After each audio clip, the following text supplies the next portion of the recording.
Have you ever found yourself saying yes, when inside everything in you was screaming no? Have you ever smiled to keep the peace, even when you were about to crumble inside? Maybe you are tired, exhausted, but you don't exactly know why. There is a type of suffering that leaves no visible marks. A silent, persistent pain, hard to name. And it arises when you start betraying yourself every day, one gesture at a time. You act as expected. You modulate your voice, choose the right words, hide what you feel.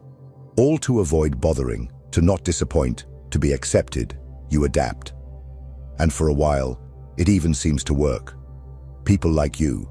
You become reliable, pleasant, predictable.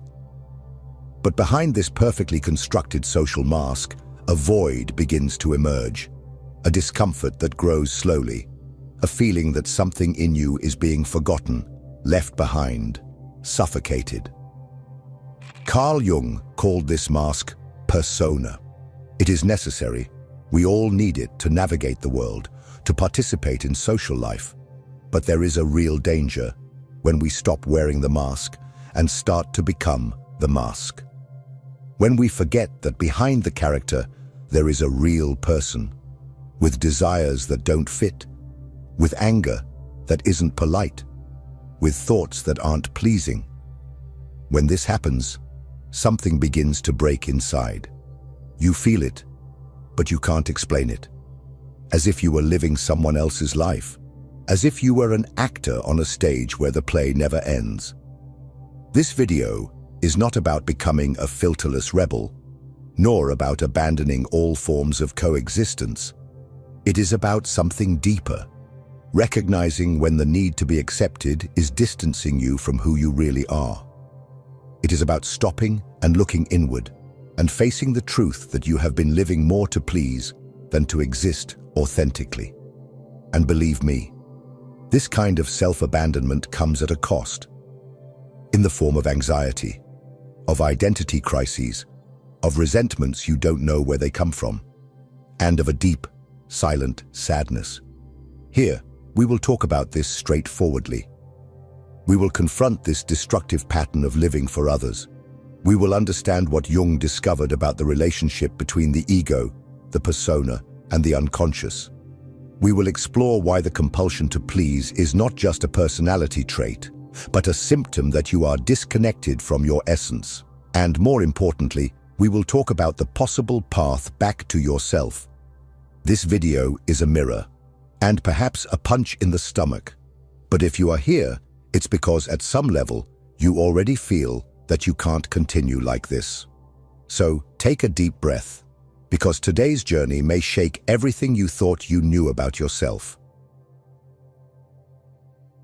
From an early age, you learned to behave, to hide what you feel so as not to hurt others, to control your impulses so as not to seem selfish, to smile even when you wanted to disappear. You learned that, to be accepted, you needed to be convenient.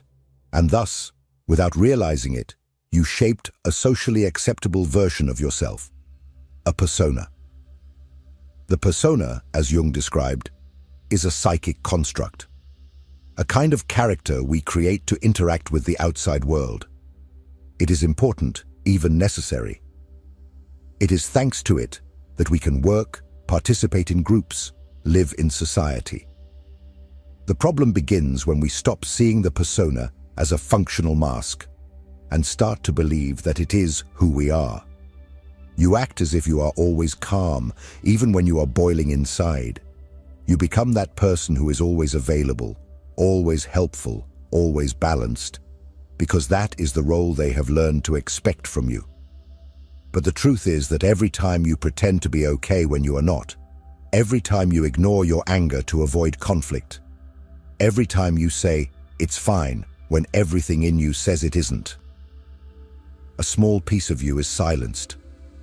This continuous repetition of internal denials creates cracks, and these cracks accumulate. Over time, the person behind the mask begins to disappear. You no longer know what you really want. You can no longer identify what you feel. Your desires become confusing.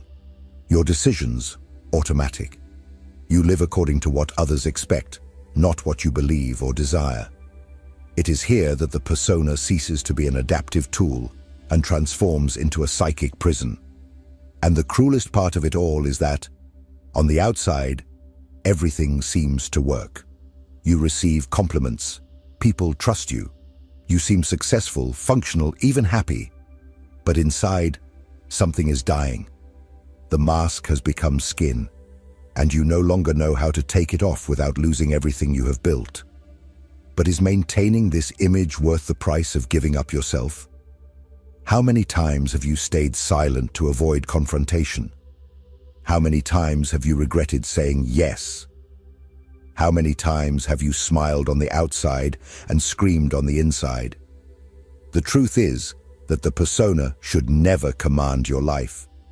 When you identify too much with this role, you begin to live as a shadow of yourself. And this, over time, disconnects you from the soul, the living center of your existence.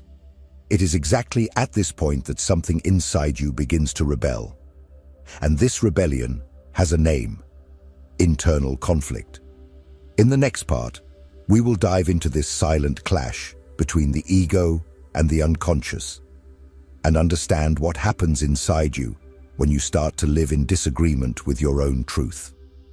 Let's move forward. If this content is making sense to you, click the subscribe button and subscribe to the channel. Thank you for your support. There is a war happening inside you, and the battlefield is invisible. On one side is the ego, the conscious part of your psyche, which seeks adaptation, recognition, stability, belonging. It is the ego that wants to keep its social image intact, that fears rejection, that tries to control everything to ensure that you continue to be accepted.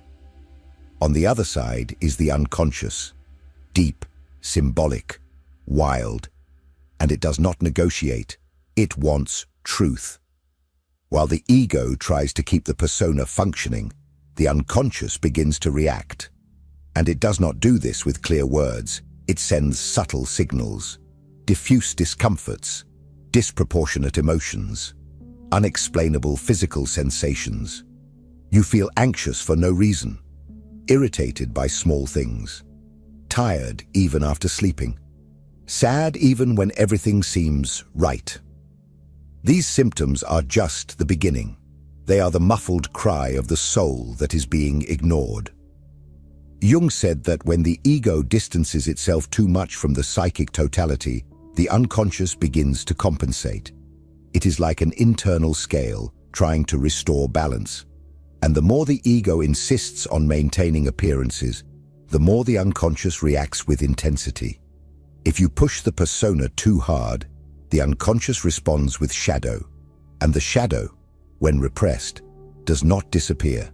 It seeps in your automatic behaviors, in your relationships, in your self-destructive choices, in your constant feeling of being disconnected from yourself. This psychic conflict generates a state of chronic tension. You try to keep everything under control, but something always slips away. You do the right thing, but feel empty. You act as expected, but deep down feel anger, contempt, fatigue. And this bottled-up anger is not directed at others. It is directed at yourself. Each time you betray yourself to be accepted, you disappoint yourself. And the pain of this does not appear all at once. It accumulates. It devours your vitality from within. It is a corrosion of the soul. The problem is that this conflict is not visible to the eyes. People look at you and say you are fine. You smile, do your work, manage everything. But inside, you no longer know what you are feeling. You only know that something is wrong. And you can no longer pretend that everything is okay. You can continue to ignore these signals. You can keep saying it is just a phase. You can keep trying to adapt. But the price of this is high. An existence without authenticity, without purpose, without soul. But there is a way to better understand why this pattern forms. and why some people seem to be even more vulnerable to it. People who live for others, who feel guilty for having their own needs, who erase themselves without realizing it. Jung identified a particular psychological type that is especially susceptible to this dynamic, and it is about this type that we will talk now. In the next part, you will discover if this type describes exactly who you are, and why this knowledge may be the key to begin to break out of this cycle. Let's continue.